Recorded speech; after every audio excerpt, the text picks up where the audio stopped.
आज बच्चों हम लोग पढ़ेंगे कनेक्टिव टिश्यू। ठीक, तो हार्टविक नाम का एक साइंटिस्ट था जिसने कनेक्टिव टिश्यू को मेसेनकाइम नाम का एक शब्द दिया, एक टर्म दिया, mesenchyme for connective tissue. Connective tissue के लिए मेसेनकाइम नाम का एक टर्म दिया।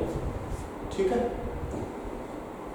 क्योंकि ऐसा इसलिए किया गया क्योंकि ये आपके ओरिजिनेट हुए हैं एम्ब्रॉयनिक मीसोडर्म से, originated from embryonic mesoderm।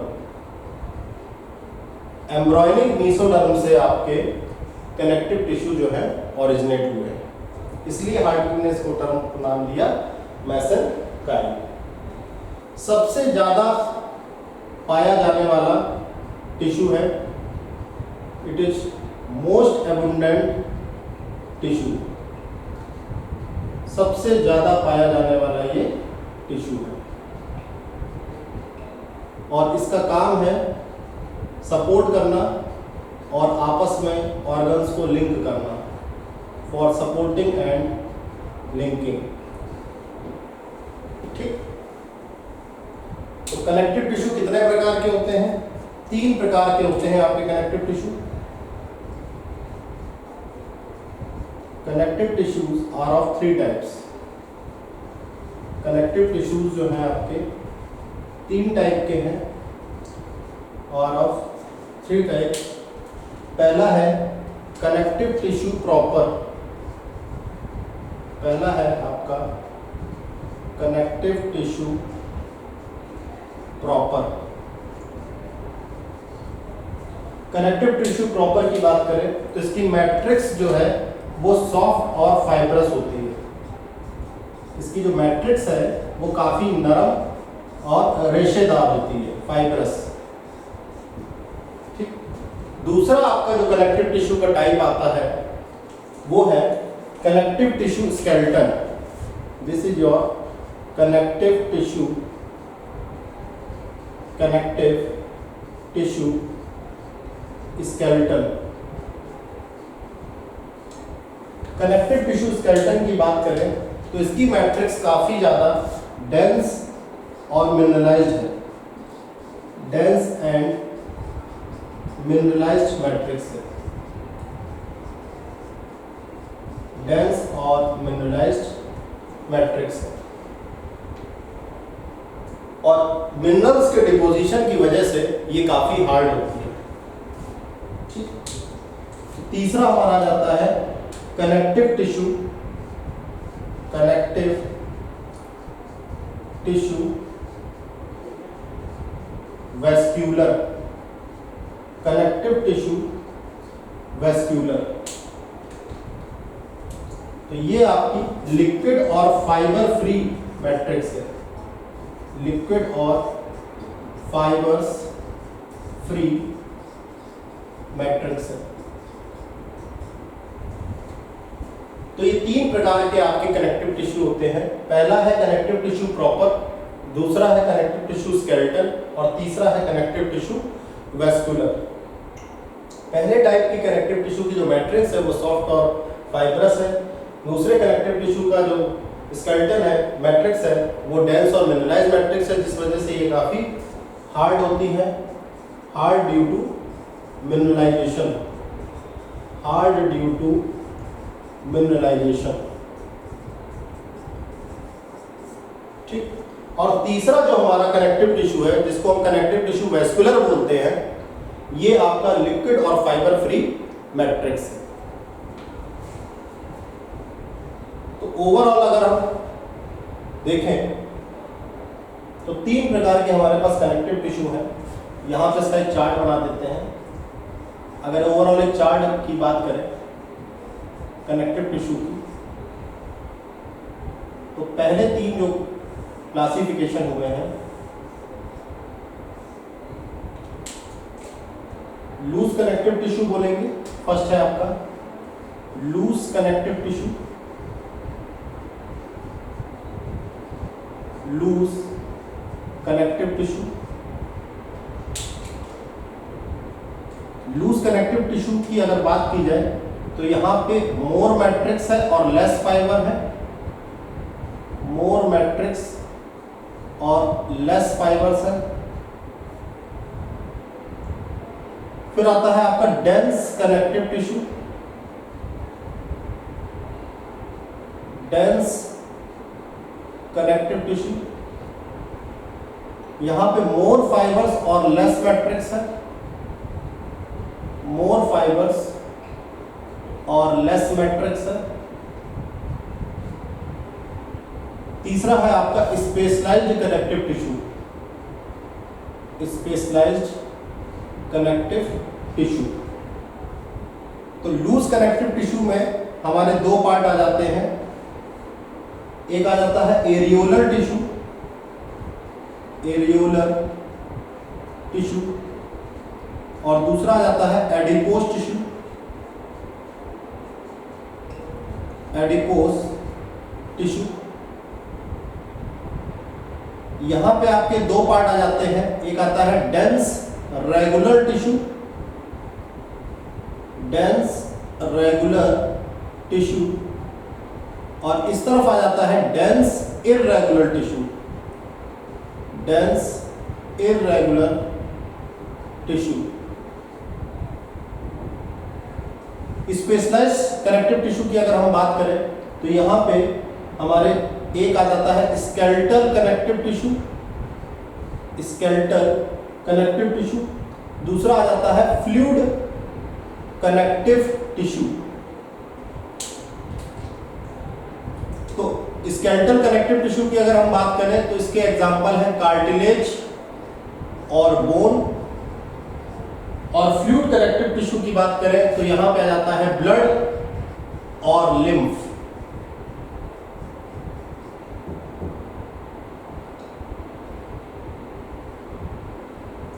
तो ये पूरा आपका एक बाइफर्केशन है, इस बाइफर्केशन को आप देख लीजिए।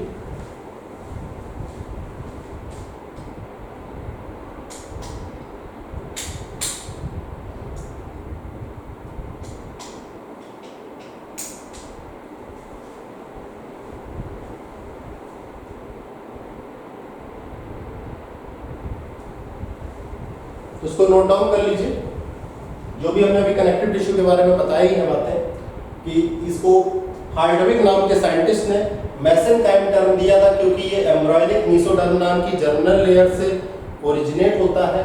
ये सबसे ज़्यादा पाया जाने वाला टिश्यू है, जो सपोर्ट करने के काम आता है, लिंक करने के काम आता है।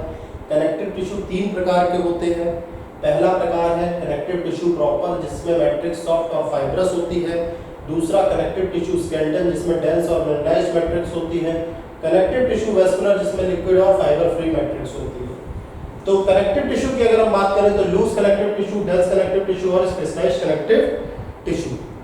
मोर मैट्रिक्स और less fibres, dense connective tissue में मोर फाइबर्स और लेस मैट्रिक्स, और स्पेशलाइज्ड कनेक्टिव टिश्यू 2 प्रकार के हैं, स्केलेटल कनेक्टिव टिश्यू और फ्लूइड कनेक्टिव टिश्यू। स्केलेटल में हमारा कार्टिलेज और बोन आ जाते हैं, और फ्लूइड कनेक्टिव टिश्यू में ब्लड और लिम्फ आ जाते हैं। वहीं पे लूज कनेक्टिव टिश्यू 2 पार्ट्स में डिवाइड होते हैं, एरियोलर टिश्यू और एडिपोज टिश्यू।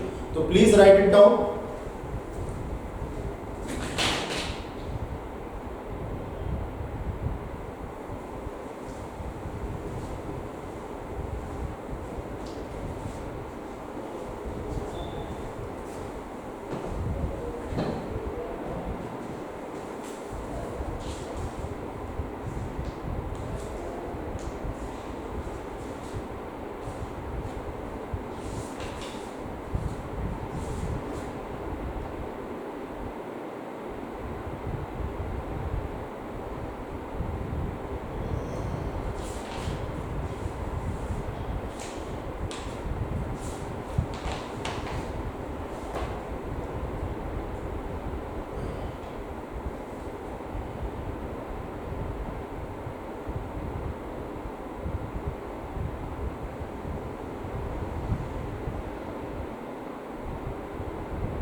अब हम लोग पढ़ने जा रहे हैं connective tissue proper. Connective tissue proper.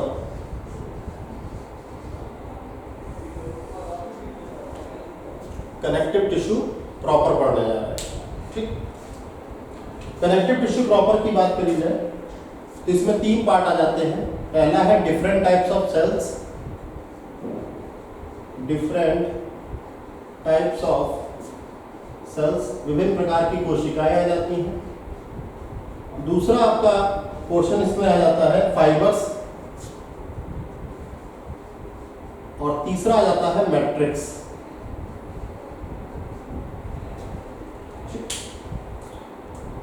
तो अगर सेल्स की बात करें, जो डिफरेंट टाइप्स के सेल्स हैं, सेल्स की बात करें तो पहला जो हमारा सेल आता है वो है fibroblast cell. Fibroblast cells. Fibroblast cells हमारे कुछ इस प्रकार से होते हैं।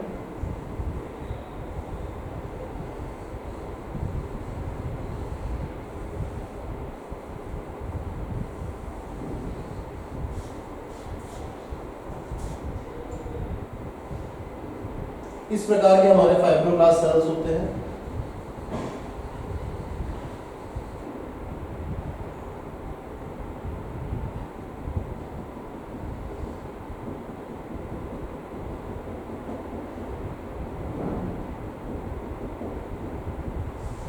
ये हमारे फाइब्रोब्लास्ट सेल्स हैं। ये सब, पहली बात तो सबसे लार्जेस्ट सेल्स हैं कनेक्टिव टिश्यू प्रॉपर में।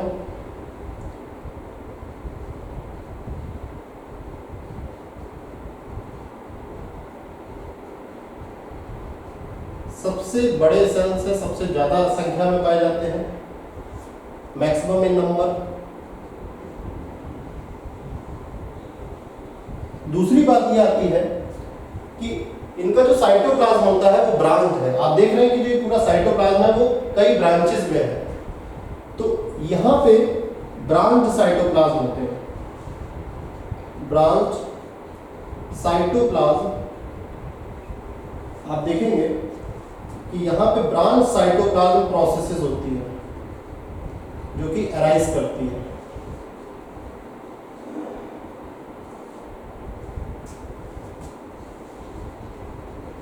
इन सेल से ब्रांच साइटोप्लाज्म अराइज करती है।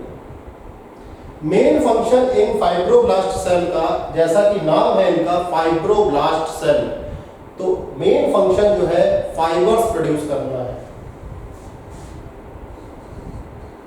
Main function is to produce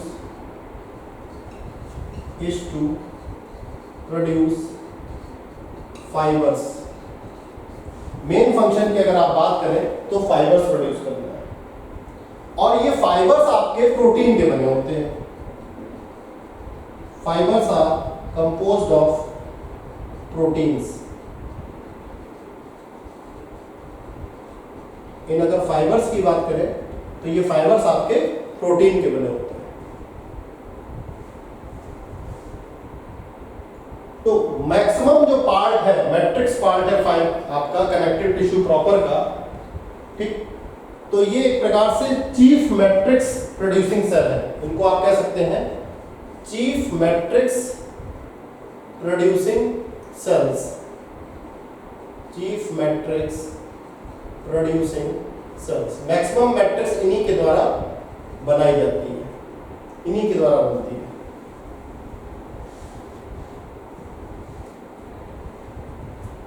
तो मैक्सिमम मैट्रिक्स कौन बनाता है? फाइब्रोब्लास्ट सेल्स बनाते हैं।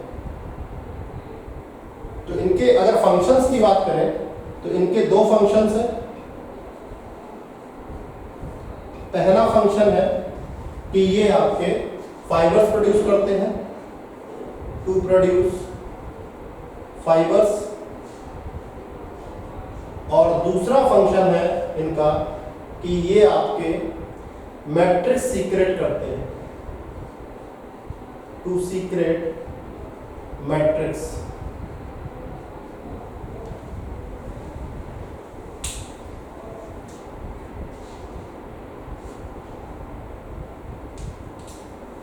तो इतना नोट डाउन कर लीजिए आप।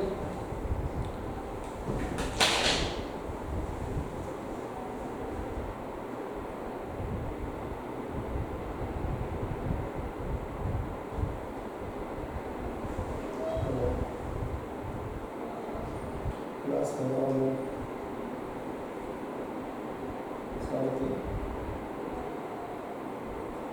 आएंगे क्या? फिर वही 4 से 5 नहीं तो आ जाएगी ना, ऊपर बैठिएगा आराम से। ठीक, 3:30 में चाय की पानी मिलती है आगे ठीक।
तो नेक्स्ट अब हम लोग पढ़ने जा रहे हैं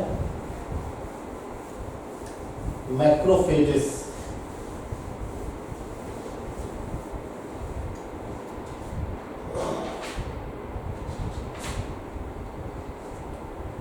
नेक्स्ट है हमारा टॉपिक मैक्रोफेजेस।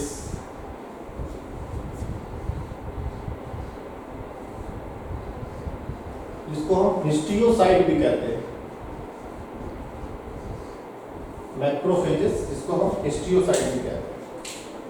अब ये जो मैक्रोफेजेस है ये कुछ इस प्रकार की शेप होती है, एमीबॉइड शेप होती है।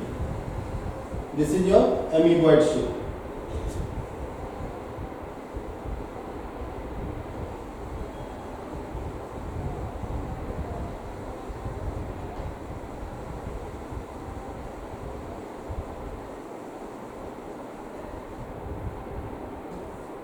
ये जो है आपकी एमीबॉइड शेप है, एमीबॉइड शेप सेल्स है।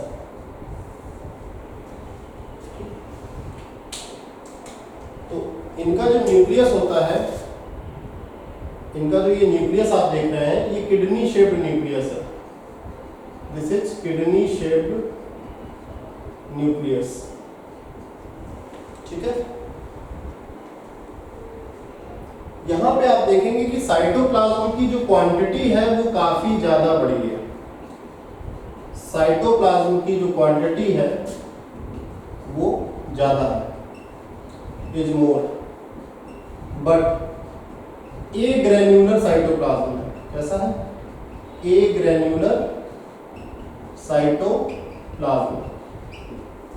साइटोप्लाज्म की क्वांटिटी बहुत ज्यादा है मगर ए ग्रेन्युलर साइटोप्लाज्म। क्या फंक्शन है इनका? इनके फंक्शन की अगर हम बात करें तो ये फैगोसाइटिक होते हैं nature wise. They are phagocytic in nature, मतलब they killed bacteria and viruses. They kill bacteria and viruses. Bacteria और वायरसेस को ये किल करते हैं, इसीलिए इनको हम स्कैवेंजर सेल्स भी कहते हैं, also called as scavenger cells, also called as scavenger cells. तो ये आपका दूसरे टाइप का सेल हो गया मैक्रोफेज, हिस्टियोसाइट, जिसमें किडनी शेप न्यूक्लियस है और पूरी शेप इसकी अमीबॉइड है। साइटोप्लाज्म की क्वांटिटी आप देख रहे हैं बहुत ज्यादा है और यहाँ पे ए ग्रेन्युलर है। अब ये कुछ ग्रेन्यूल्स इसमें दिखते हैं वो लाइसोसोम्स की वजह से दिखते हैं। जो ये ग्रेन्यूल्स दिख रहे हैं वो एक्चुअली में लाइसोसोम की वजह से दिखते हैं। यहाँ पे मोर नंबर ऑफ लाइसोसोम्स है, मोर नंबर ऑफ लाइसोसोम्स है, that's why it appears granular. इसी वजह से ये आपका ग्रेन्युलर नजर आता है, इट अपीयर्स ग्रेन्युलर।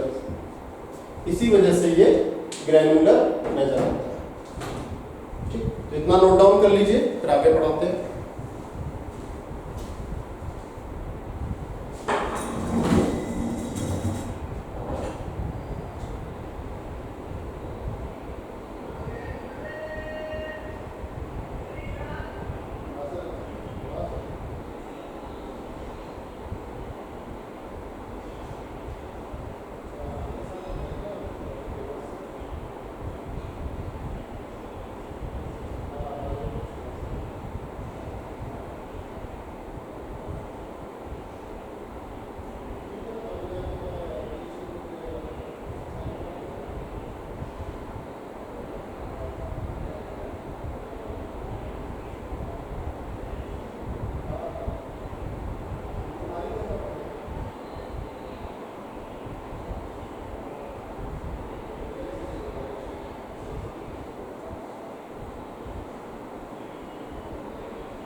तो नेक्स्ट हम लोग पढ़ने जा रहे हैं मास्ट सेल्स, जिसको हम बोलते हैं मास्टोसाइट्स।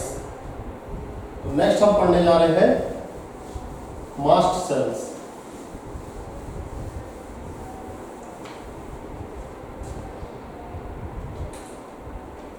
नेक्स्ट है मास्ट सेल्स।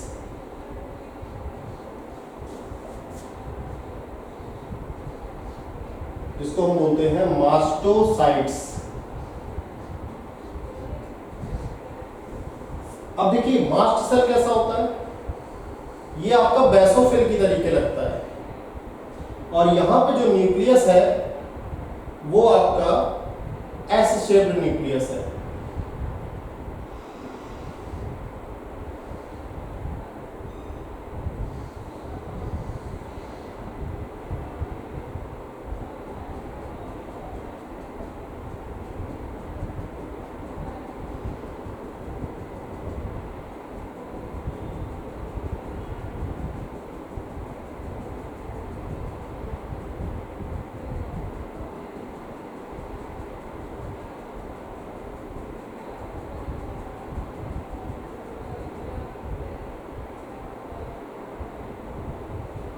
इसको देखेंगे तो ये एस शेप्ड लग रहा है। इसके अलावा यहाँ पे बेसोफिल ग्रेन्यूल्स होते हैं।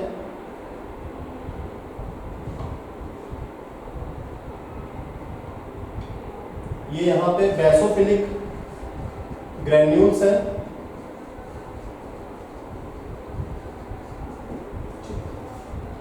और ये एस शेप्ड न्यूक्लियस है। कैसा है? एस शेप्ड न्यूक्लियस है।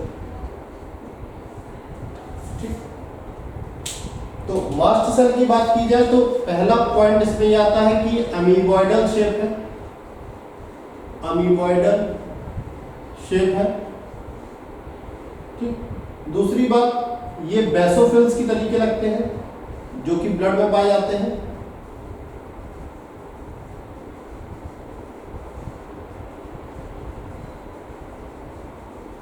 बेसोफिल की तरीके लगते हैं।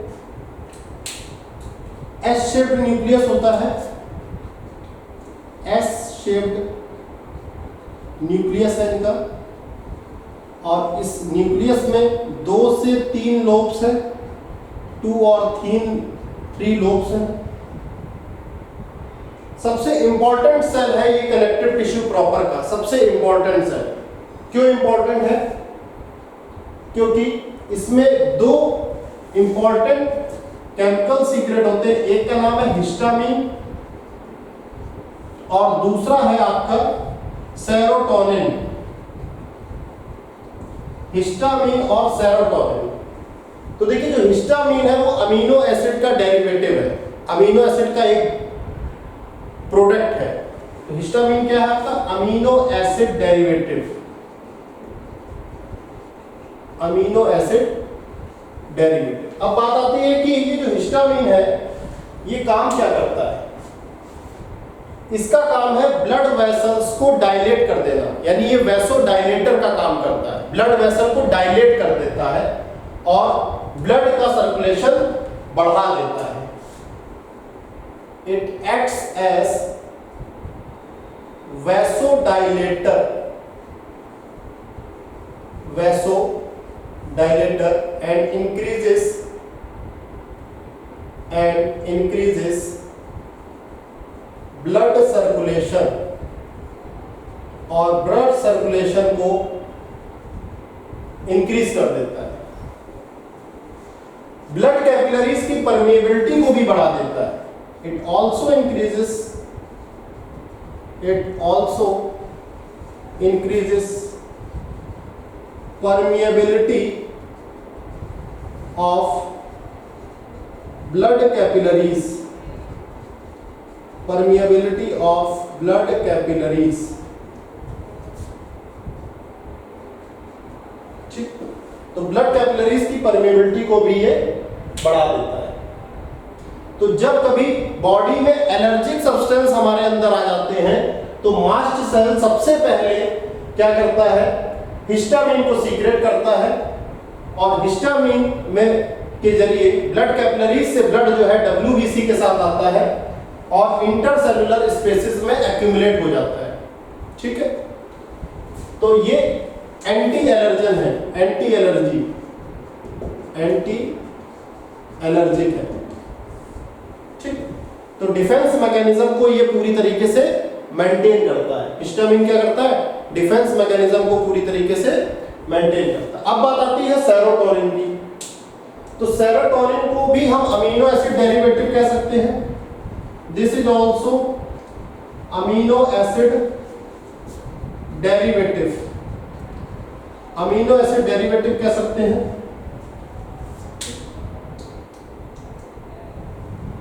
एक्चुअली में सेरोटोनिन है क्या? ये है 5 हाइड्रोक्सी ट्रिप्टामीन, 5 हाइड्रोक्सी ट्रिप्टामीन। ठीक, अमीनो एसिड डेरिवेटिव है। हाई ब्लड लॉस को डिक्रीज करने में इसका यूज होता है। It decreases high blood loss, it decreases high blood loss, high blood loss को डिक्रीज कर देता है।